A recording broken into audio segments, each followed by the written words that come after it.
Alright guys, TacticalRab back again today. I hope you're all doing well and enjoying your day so far, and I hope you're all ready for what is going to be a phenomenally important week of Call of Duty action these coming days, especially in terms of seeding, of course, for the Stage 3 Major, but plenty more storylines beyond that as well, as we've been talking about in crazy fashion these last couple of days. But before we get into that and talk about the matches that are coming up, wanted to go through a few tidbits of how exactly some of these teams might indeed be performing. You're free to take your thoughts in the comment section below. Like if you guys enjoyed the video, subscribe if you are new as always, I'd greatly appreciate it. It really helps out the channel. Thank you very much indeed for doing that. First of all, I wanted to mention this from 2 years ago, yesterday, 5th of May. That was when 100 Thieves won at CDL London 2019, the second LAN event, I believe, I ever had the pleasure of attending. Their first of two back-to-back CDL championships. They did at Anaheim the next month as well. And this is Simp's debut action here in Call of Duty history. You can see a nice little touch here from Linebacker putting Najad on the phone because, he didn't actually fly out to this event because he doesn't like flying too much. But you can see Mardo right here has Najad on the phone to have a look at, what it was a crazy crowd,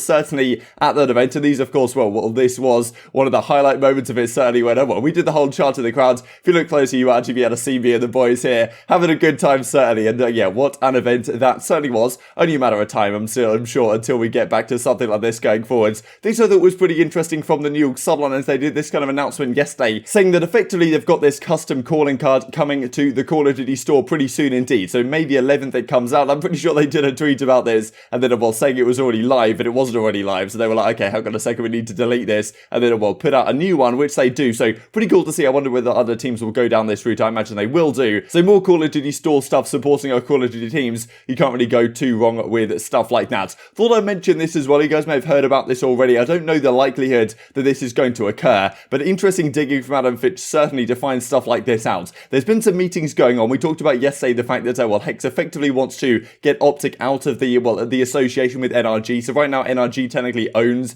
the OpTic Chicago franchise. He basically just wants to buy it out from them and have it owned on his own with maybe some new investorship groups. And United, clearly an organization that did so much for Call of Duty back in Black Ops 4 and earlier than that, but didn't get a spot actually of course in the franchise league. They're doing some sort of, at least they're proposing a merger with OpTic Gaming, and a move that would see OpTic Gaming, OpTic Chicago and United under one ownership group. Unlikely to go ahead apparently. Plans are still in motion, and even Adam Apicella, because Esports Engine, his company, was kind of mentioned in this article as how they might be supporting potential transitions. And man, whoever gave away the presentation meetings really needs to evaluate their moral compass, but kind of saying that, there was a presentation material for, inside that room with all the guys involved, so maybe something like this could happen. I wonder what the likelihood of that would be, but probably not particularly high, but thought it was pretty interesting to look at regardless. So let's talk about how some of these teams may indeed end up faring this week. First of all, Seattle Surge, right? They have their new, their new fourth and Decimate into the team instead of Looney. Thought this was kind of interesting from Prestinni, right? Won a raid control in scrims.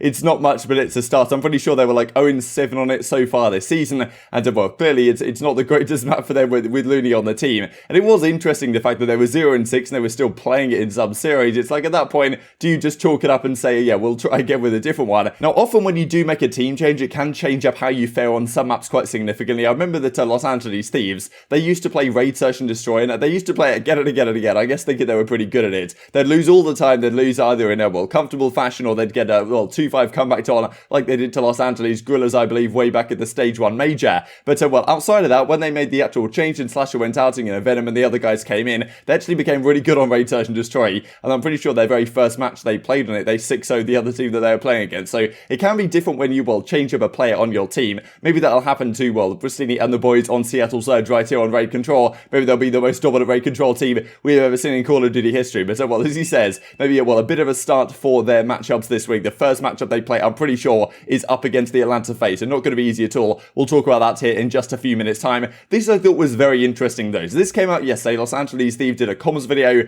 how it sounds to beat OpTic Chicago. Honestly, a great video. I mean, it was I think it was the comms from their OpTic match, and also the one they played earlier up against the Atlanta FaZe, where they lost in a game 5. And really cool to see some behind the scenes stuff like this. And honestly, I thought this was particularly interesting. Not exactly this clip right here, because Kenny and the guys are having a bit of a funny time, but it was actually slightly earlier, up maybe the round before this, when OpTic win this map, right? Dashy has a phenomenal map. This is in the game to express, search and destroy, but it's kind of interesting what TJ and the guys have to say about Envoy's play that he makes right here. So you can see, I'll play the clip on screen for you guys in just a second, but they get the kill on Envoy flanking around. They kill everyone else, and effectively all the guys just turn around and wait for the departures push, and or the arrivals push even, and guess what? Envoy comes barreling through, and TJ's like, look, the gig is is up, brother? You've tried to flank in for 3 years now. We've caught on to it, and well, it's not going to work anymore.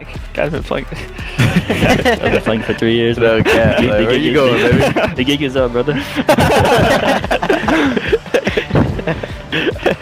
So this is quite interesting to hear in comparison to what we heard some of the guys maybe saying on the flank a few days ago. The fact that Envoy's playstyle is getting somewhat too predictable. Often he goes on these flanks and doesn't necessarily have support for the rest of his team. And in Search and Destroy, stuff like this isn't maybe too, well, detrimental to your playstyle. Obviously, they're doing pretty well, and I think there's been a few maps where Envoy has had great performances on a map like Express Search and Destroy. But it's not quite like, well, I saw some people saying on the Reddit, it's not quite like Simp, right? It's not like one of those maps with 1,000 different lanes where you can, somehow weave through the gaps. It's Express is pretty straightforward. There's some lanes that you can pretty easily watch, and the guys decided, all right, yeah, let's just turn around and watch the flank, and oh yeah, here he comes once again. And maybe in Search and Destroy it doesn't make too much difference. I think in the respawns, some people have certainly been saying the fact that most of the SMGs in the game, and you see this from aBeZy and Simp a lot of the time, they are always stacked up next to each other. When FaZe are at their scariest, it's when aBeZy and Simp are running around the map together, trading out everything, shoulder peeking, bait and switching, and what they're basically impossible to deal with when they are playing on top of their game, running around the map together. You don't really see that from the SMG duo on OpTic Chicago right now. Seems like often they're playing somewhat on islands, and I think maybe that's affecting their performance, at least in the respawns. Of course, they're 3-11 in their last, 14 respawn games up against the top 7 teams, I believe, in the game. That will certainly need to change this week if they are to turn around their fortunes, because they do not have the easiest week by any means, as we will look at in a second. On the other side of things, then, we've got the Dallas Empire, right? This is a new team with FeLo. Of course, he's been in the team for a little while now, but they certainly need to have a pretty big week here. They should be in decent position to get to winners bracket at the major by any means. They'll need to win at least one of their matchups this week. And as ILLey says, just heard Rambo Ray swear for the first time, I am actually shook. Now, this is kind of interesting, right? Maybe this is, indicating something not exactly going ideally in their practice. Because you imagine, all year, Rambo Ray, okay, pretty chill guy.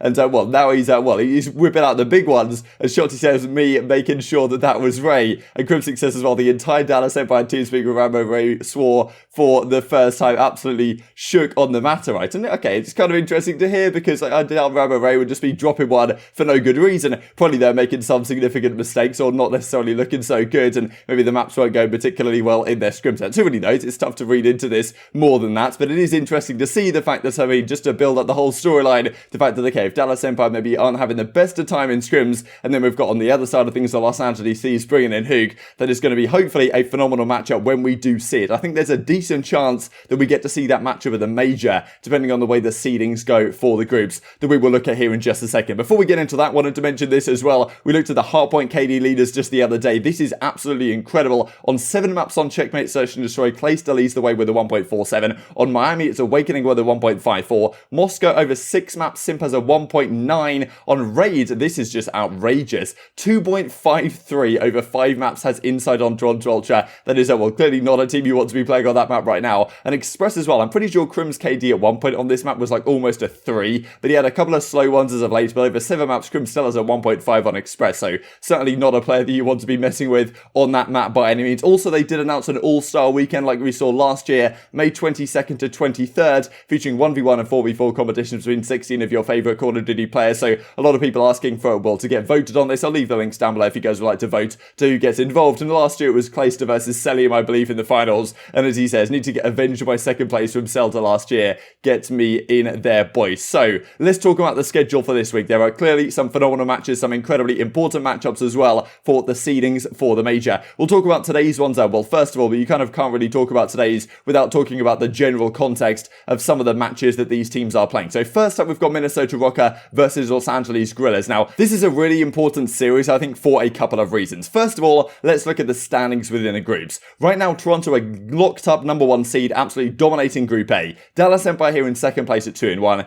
Then it's pretty much a battle between Mutineers, Rokkr and Guerrillas for, who's going to get out. Paris Legion, I think, can still maybe make it if they go 2-3, but it's going to be a tough time for them. They'll have to have some crazy tiebreakers in this pool, certainly, which probably they aren't going to win. So, okay, Guerrillas versus Rokkr should be a massive series for who actually gets the 3rd seed right here. And it's kind of interesting in the sense that, also when we look at the overall series standings for the season, because Rokkr right now are in 7th place. They're 40 points above the Guerrillas, but a win here for the Guerrillas will actually set themselves up very nicely to try and hold on to this 8th place position to actually make it to the World Championship. At the same time, Guerrilla's strength a lot of the times is the fact that they can beat you in a Game 5. And if you're going Game 5 with Minnesota Rokkr, I'm still kind of going to favour Rokkr to win that series. At the end of the day, though, Rokkr's Search and Destroy has been looking very shaky as of late, so maybe Guerrillas have a great chance here to, well, perform a bit of an upset. But the second series today is really the banger that I'm sure a lot of you guys are looking forward to. Chicago, OpTic, Chicago versus the New York Subliners. And you got to think for OpTic, this is almost like a must-win. It's kind of a must-win for both teams in a sense, because we look at this Group B, it's absolute chaos right now. Thieves are in a great position at 3-1. All the other 3 teams, New York, Chicago, and FaZe, down there at 2-1. Only, of course, 3 of these, well, 4 teams will make it out to the winners bracket of the major. So if you're New York, you pretty much have to win both your series, or at least you go in with the mindset of, I'm going to win both these series. So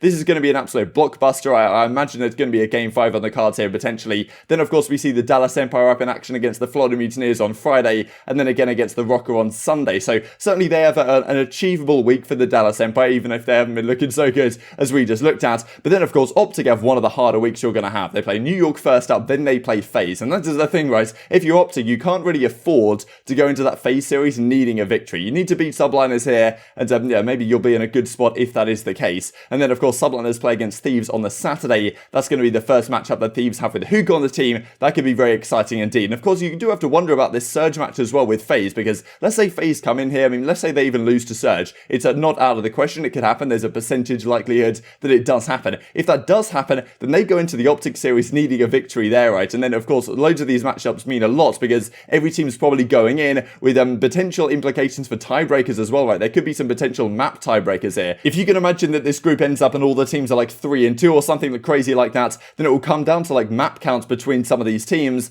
And of course, that's going to be very interesting. So you can't just go into this series thinking, okay, we need to win. You want to go in and like 3-0 the other team if you at all can, because that's going to be massive for potential tiebreakers that happen over the coming days. But it's going to be incredible stuff. Intrigued to get your thoughts on all this stuff in the comment section. But I hope you guys enjoyed the video. If you did enjoy it, I'd greatly appreciate a like on the video. It really helps out the YouTube algorithm. I know you enjoyed this content. Other people like you may enjoy this content as well. And I've grown the competitive Call of Duty community. Thank you for watching as always. Take care. And I will see you next time.